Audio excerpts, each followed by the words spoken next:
isang grupo ng mga bayani ang papunta sa madilim na kagubatan sa isang misyon para palayain ang kanilang tahanan. Lahat sila ay may dalang makapangyarihang sandata na tinatawag na regalia, mga armas na nagbibigay sa kanila ng kapangyarihang lampas pa sa kaya ng isang normal na tao kaya handang-handa na silang talunin ang mga dark beast sa kagubatan, pero pagkapasok nila ay agad na tinangay palayo sa ere ang kanilang driver ng isa sa mga halimaw. Mabilis namang kumilos ang lahat at inutusan sila ng kanilang leader na si Stephen na pumorma agad habang umaataking diretso papunta sa lungga ng mga halimaw. Ang gumagamit ng cutlass ay nagsimulang magsagawa ng whirlwind technique habang pinuputol ang bawat halimaw sa kanyang daraanan at si Stephen naman ay ginamit ang kanyang espada para putulin ang ulo ng dambuhalang ahas na kanyang kalaban, pero kahit naputol na ang ulo nito ay pilit pa rin kumakagat ang ahas kay Stephen kaya sa huling segundo ay dumating si Alicia at sinaksak ang mata ng ahas gamit ang kanyang espada para tuluyan itong tapusin. Sa ngayon ay maganda ang takbo ng grupo at nang matapos na nila ang lahat ng mahihinang halimaw sa paligid ay mas lalo pa silang lumalim papasok sa kuweba para hanapin ang Beast Lord of the South. Hanggang sa makarating sila sa pinakagitna ng kuweba at kaharipan ng isang nilalang na kinikilalang si Clevites of the Moonlight, at alam mong mapapalaban sila ng todo kapag ang mismong halimaw ay may aura na parang isang buong entrance ceremony ng kamatayan, ramdam ng lahat ang bigat at bagsik ng presensya ng halimaw. Pero kampante si Stephen na malalampasan nila ito basta't magkasama sila at may kapangyarihan sila ng pagkakaibigan. Wala na, hindi na sapat ang power of friendship para mailigtas sila ngayon. Matapos makita si Clevites na literal na ipininta sa pader ang dugo ni Stephen, mapapaisip ka talaga kung sulit pa bang maging isang bayani, pero tila mayabang ang tank ng grupo at inakala niyang kaya niyang higaitan si Stephen kaya tumalon ito sa ere para umatake ngunit agad din siyang pinugutan ng ulo habang nasa kalagitnaan ng ere. Unti-unti nang nerealize ng natitira sa grupo na wala silang laban sa harapang sagupaan pero huli na para umatras o buuin muli ang formation nila dahil sinimulan na silang isa-isang patayin ni Clevites gamit ang buntot nito. Naguguluhan ang iba dahil hindi nila makita kung paano nakakarating sa kanila si Clevites ng ganoon kabilis, pero napansin ni Alicia na galing sa mga anino nila ang mga pag-atake ng buntot kaya agad niyang sinabi sa lahat na tumalon para magkaroon ng distansya sa anino at dahil sa mabilis niyang pag-iisip, naprotektahan niya ang sarili at nagawang salagin ang atake, ngunit hindi pinalad ang iba.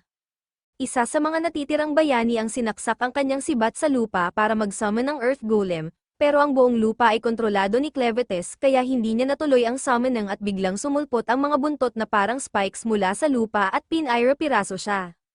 Sumugod naman ang Lance User para subukang puwersahang pabagsakin si Clevites pero habang todo laban na siya para sa buhay niya, si Clevites naman ay tila naglalakad lang at nagtataka kung paano nakapasok sa kanyang lungga ang ganitong kahihinang mga nilalang gaya ng tao. Sa huli, tinapos na rin niya ang lahat ng natitira sa grupo at tanging si Alicia na lang ang naiwan, lumilipad-lipad siya gamit ang kanyang espada para makaiwas sa mga atake, hanggang sa wakas ay nakalapit siya kay Clevites at nakalanding ng isang malakas na tira diretso sa mukha nito, pero kahit pinakamalakas niyang atake ay halos gasgas lang ang iniwan sa balat ng halimaw. Habang nangyayari ito, si Clevites ay nag-iisip pa rin kung bakit may ganitong kaangal na mga tao na naglakas loob na lusubin ang kanyang lupain gayong wala naman siyang atraso sa mga tao sa loob ng mahigit 1,000 taon, pero kung patuloy silang manggugulo, mukhang kailangan na niyang gumawa ng mas permanenteng solusyon, pero bago ang lahat, kailangang tapusin muna niya si Alicia, kaya pinutol niya ang mga braso't binti nito at pinabagsak siya sa kanyang kamatayan. Makalipas ang ilang sandali, bumagsak si Clevites sa mismong kaharian ng tao dala ang paghihiganti sa isipan, wala naman siyang balak guluhin ang mga tao kung hindi lang nila sinubukang sakupin ang kanyang lupa at base sa sinabi ng mga bayani bago ang laban, ang hari ng Heian ang nag-utos ng misyon, kaya kailangan niyang personal na kausapin ito tungkol sa kalokohang ito. Alerto agad ang mga archers ng kaharian at tinarget si Clevites pero gaya ng inaasahan, wala ni isang arrow ang tumama ng tama o nagdulot ng pinsala sa kanya, pero kahit ganun kalaki ang agwat ng lakas, sige pa rin sila ng sige sa pag-atake na parang may epekto. Sa totoo lang, si Clevites ay naroon lang para sa hari at balak niyang balewalain ang lahat ng ibang tao, pero dahil inaatake na rin siya ngayon ng mga ito. Pinatay niya ang lahat ng hamarang sa kanya habang patungo siya sa kastilyo. Nagsimulang maghanda ng depensa ang mga bantay ng kastilyo at tinutok ang kanilang mga kanyan at catapult kay Clevites, pero wala pa ring epekto ang kanilang mga sandata sa kanya kaya winasak na lang ni Clevites ang pader ng kastilyo na parang papel lang. Sa loob naman ng kastilyo, isang bantay ang nagtangkang abisuhan ng hari tungkol sa pag-atake ni Clevetes pero naririnig na ng hari ang mga pagbagsak at pagkawasak mula sa labas kaya alam na niya ang sitwasyon. Malinaw na nabigo ang mga bayani niyang pinadala para patayin si Clevetes dahil hindi pa sapat ang lakas ng mga armas ng Hayden. Alam niyang si Clevetes mismo ang puntirya ng lahat ng ito kaya wala na ring saysay tumakas dahil tiyak na hahabulin lang siya. Ngunit kahit alam niyang mamamatay siya, bilang hari ay gusto niyang maiselyo ang forge ng Hayden para hindi kailanman mamatay ang apoy nito.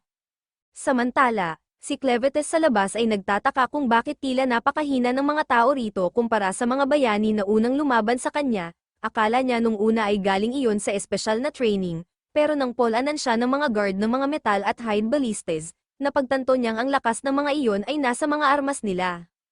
Naalala niya ang sandata ni Alicia, kahit bahagya lang ang pinsala, nagawa nitong magasgasan ang kanyang sungay, bagay na hindi dapat posibleng mangyari kung ordinaryong espada lang iyon. At kahit ang mga tao para sa kanya ay parang mga insekto lang, alam niyang kahit isang insektong may pangil ay pwedeng makapinsala kaya nagpasya siyang alamin ang pinagmulan ng mga armas na iyon. Sa parehong oras, bumaba ang hari sa kailaliman ng kastilyo para silipin ang forge ng Hayden pero biglang yumanig ang paligid, senyales na malapit na si Clevetes, kaya dali-dali niyang sinelyohan ang forge. Ilang sandali pa, binunot ni Clevetes ang bubong ng kastilyo at pagkakita niya sa hari ay agad niya itong tinawag. Sinubukan ng hari na hindi magpakita ng takot at sinabi kay Clevetes na wala itong karapatang kausapin siya ng ganoon. Pero sinagot siya ni Clevetes na ayusin niya ang tono niya dahil kung gugustuhin niya, kaya niyang lipulin ang buong sangkatauhan sa isang iglap at hindi lang ang mga tao ng Hayden, kundi pati na rin ang mga kalapit na kaharian. Matagal na niyang kayang patayin ang hari, pero alam niyang kahit gawin niya iyon ay may susunod at susunod pang hari na muling manggugulo sa kanyang lupain kaya binibigyan pa niya ito ng isang pagkakataon para magpaliwanag.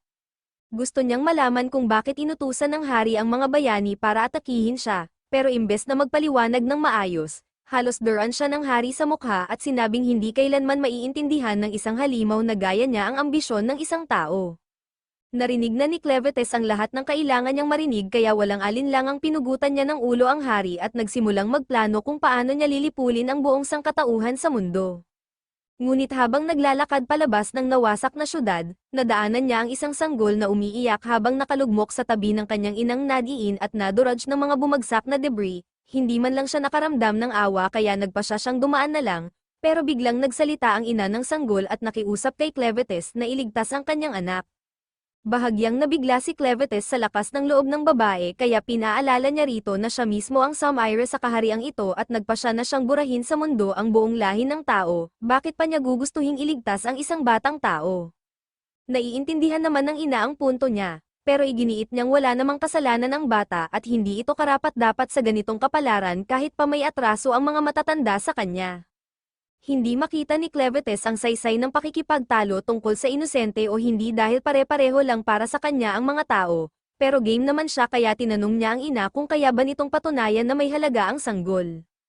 Alam ng ina na wala na siyang sapat na oras o lakas para patunayan ang kahit ano, lalo't alam niyang malapit na siyang mamatay, pero buong paniniwala niyang sinabi na kung papayag si Clevetes na iligtas ang bata, balang araw ay siya mismo ang makakadiskubre ng halaga nito. Kalaunan ay namatay ang ina at naglakad palayo si Clevetes na tila walang naramdaman, pero bumalik din siya para kunin ang sanggol, ibig sabihin, kahit paano ay tumimo sa kanya ang mga huling salita ng ina.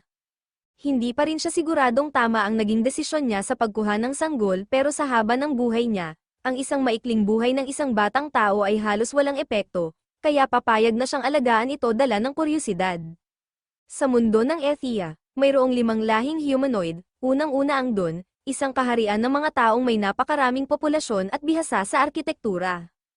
Sumunod ang mga Orgites, lahi ng mga taong eksperto sa pangangaso at medisina.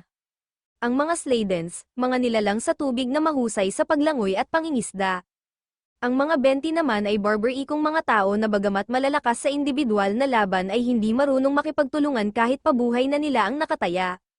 At ang huli, ang kaharian ng Hayden, o dapat na sabihing dating kaharian ng Heian, dahil tuluyan na itong nawala ng saysay at nawala na sa mapa. Sila ang pinakamatanda sa lahat ng humanoid na lahi at kilala sa kanilang husay sa paglikha ng mga sandata, dito nanggaling ang mga blade ng Hayden. Pero hindi lang Ethia ang umiiral sa mundong ito dahil sa labas ng kontinente ay napapalibutan ito ng kadiliman sa lahat ng direksyon, at sa dilim na iyon naninirahan ang mga Dark Beasts at ang 4 na Dark Beast Lords, isa na rito si Clevetes, kaya kailanman ay hindi pa nakalabas ng Ethia ang mga tao. Sa kuweba naman ni Clevetes, dinala niya pabalik ang sanggol at pagkatapos niyang takutin ang mga halimaw sa paligid para matiyak na walang kakain sa bata, humiga siya sa tabi nito para magpahinga, pero ngayon ay hindi niya na alam kung ano ang dapat gawin dito. Pwede niyang bigyan ng kaunting dark energy ang bata para manatiling malakas at hindi agad mamatay, pero ang problema, punong-puno ito ng dumi sa katawan at hindi siya handang harapin ang ganitong klaseng abala kaya agad niyang inihulog ang sanggol sa isang hukay na puno ng gagambang kumakain lamang ng dumi para malinis ito. Siyempre, agad umiyak ang sanggol, at kung ako rin lang, iiyak din ako kung mapaligiran ako ng mga gagamba. Pero sinigurado naman ni Clevetes na ligtas ito dahil hindi naman carnivorous ang mga gagamba roon. Kahit pagkatapos niya itong hilahin paakyat, hindi pa rin tumitigil ang sanggol sa pag-iyak kaya nagsisimula ng mainis si Clevetes sa walang tigil na iyakan, ngunit bilang isang Dark Beast Lord, hindi niya pwedeng basta nalang iwanan ang desisyong ginawa niya kaya kailangan niyang panindigan ito hanggang dulo. Pero para masigurong mabubuhay ang bata, kailangan niya ng isang taong-tao na mag-aalaga dito kaya naglakad siya pabalik sa lugar kung saan niya pinatay ang mga bayani para tingnan kung may pwedeng pakanabangan. Makalipas ang ilang sandali, nagising si Alicia at nakita niyang langit ang nasa harapan niya. Ngunit malinaw sa kanyang alaala na napatay siya kaya inakala niyang nasa kabilang buhay na siya, pero pagkakita niya kay Clevetes, napagtanto niyang nasa kuweba pa rin siya nito kaya agad siyang sumubok abutin ang kanyang espada. Pero sinabi sa kanya ni Clevetes na itinapon na niya sa bangin ang lahat ng sandata kasama ang mga bangkay ng kanyang mga kasama, ngunit dahil mukha siyang kapaki-pakinabang, napagpasyahan niyang buhayin siya muli. Sa kasalukuyan, si Alicia ay parang bangkay na lang na pinapagalaw ng dark energy na ipinasok ni Clevetes sa katawan niya, pero sapat na raw iyon kaya sinabi ni Clevetes sa kanya na maging kapaki-pakinabang at kuhanan siya ng gatas. Ilang segundo rin bago narehistro ni Alicia ang sinabi pero hindi siya nagbibiro at hindi rin ito pakiusap dahil kailangan na talaga niya ng gatas. Ginamit ni Clevetes ang kapangyarihan niya para pilitin si Alicia na sumunod pero matapos ang ilang minutong pagsuso, napagtanto ni Clevetes na wala itong silbi kaya ipinaliwanag ni Alicia na hindi talaga ito gagana dahil hindi pa siya nagkaanak kailanman, at hindi niya rin maintindihan kung bakit gusto ni Clevetes na buhayin ang isang sanggol sa una pa lang. Wala namang balak ipaliwanag ni Clevetes ang kanyang dahilan pero dahil hindi siya makakakuha ng gatas kay Alicia, kailangan niya itong gamitin sa ibang paraan, habang binibigyan niya ng energy ang bata ay hindi ito mamamatay, pero magiging gutom ito palagi, kaya tinanong niya si Alicia kung may ibang paraan para makakuha ng gatas. Hindi maaaring sumuway si Alicia kaya sinabi niyang kailangan nilang kumuha ng isang ina na nagpapasuso, pero para gawin iyon, kailangan nilang pumunta sa isang bayan ng mga tao, at sa kasalukuyang anyo ni Clevetes, tiyak na magdudulot siya ng takot kaya napagpasyahan niyang kumuha ng anyong tao para makihalo sa lipunan. Wala siyang gaanong ideya kung anong anyo ang kukunin kaya pinili niyang gayahin ang hitsura ng ina ng sanggol at ipinangalan ang sarili niyang Kren habang ang sanggol ay pinangalanan niyang Luna. Inutusan niya si Alicia na pangunahan siya papunta sa pinakamalapit na nayon. Pero bago iyon ay kailangan muna nilang huminto para labhan ni Alicia ang kumot ni Luna at habang nilalabhan niya ito, napansin niyang may nakaburdang royal crest ng Hayden ang kumot. Samantala, sa mga guho ng dating kaharian ng Hayden, kumalat na ang balita sa nangyari. Kaya naman nagpadala ng scout ang natitirang puwersa para siyasatin ang pinsalang iniwan at hindi siya makapaniwala na isang dark beast lang ang may kagagawan ng ganitong kalawak na pagkawasak. Pero ito rin mismo ang dahilan kung bakit simulat sa Paul ay alam niyang napakapakapusok ng desisyong umatake sa isa sa mga Beast Lords. At lalong naging masaklap ang timing dahil mismong araw ng pag-atake ay ang itinakdang araw na dapat tumakas ang Crown Princess kasama ang kanyang anak palabas ng kaharian. Samantala, sa may ilog, hinarap ni Alicia si Kren at tinanong kung alam ba nito na si Luna ay mula sa royal family noong dinala niya ang sanggol. Pero si Kren ay walang ideya sa pinagsasabi niya kaya itinuro ni Alicia na ang telang bumabalot kay Luna ay may royal emblem na tanging mga miyembro lang ng maharlikang pamilya ang maaaring gumamit. Nang maisip ni Kren na nakuha niya si Luna mula sa ilalim ng gumuhong bahagi ng kastilyo, napagtanto niyang may saysay ang sinasabi ni Alicia at posibleng ang si Luna ay mula sa royal family, pero para kay Kren, hindi naman ito babaguhin ang plano niya. Nagtanong si Alicia kung anong ibig sabihin ng Rubble of the Castle, kaya walang paligoy-ligoy na sinabi ni Kren na siya ang Som'ire sa Hayden at pinatay ang hari kagabi. Hindi makapaniwala si Alicia na tuluyan ng nawasak ang Hayden, pero pinapaalala sa kanya ni Kren na ang mga tao ng Hayden ang unang umatake sa kanya. Para sa kanya, hindi ito malaking bagay, pero para kay Alicia, ito ay napakalaking isyo dahil kung si Luna na lang ang natitirang miyembro ng royal family, siguradong maraming tao ang maghahanap sa kanila. Nagtanong si Kren kung bakit naman ganoon, kaya ipinaliwanag ni Alicia na tanging ang mga miyembro lang ng royal bloodline ng Hayden ang may kakayahang gumamit ng espesyal na forging techniques na ginagamit sa paggawa ng Hayden weapons, pero agad din siyang natahimik matapos sabihin ito dahil alam niyang nakapagbunyag siya ng sobrang mahalagang impormasyon. Noon lang talaga napaisip si Kren kung ano ang gagawin niya kay Luna, pero kung ganoon nga siya kahalaga, wala siyang tutol na gawin itong bagong hari ng sangkatauhan para magamit niya ito sa likod ng mga eksena at tuluyang durugin ang mga tao kung sakaling sumobra na naman sila sa kanilang mga hangganan, ngunit sa ngayon, kailangan pa rin muna nilang makahanap ng gatas para kay Luna kaya inutusan niya si Alicia na gumalaw na. Hindi pa rin alam ni Alicia kung bakit tila napakalapit ng loob ni Kren kay Luna pero sigurado siya na kapag may nangyaring masama sa sanggol, walang pag-aalinlangang lilipulin ni Kren ang buong sangkatauhan sa buong kontinente kaya alam niyang kailangan niyang protektahan si Luna sa lahat ng paraan. Ito ang pagtatapos ng episode 1. Mag-subscribe ka para hindi mo ma-miss ang susunod.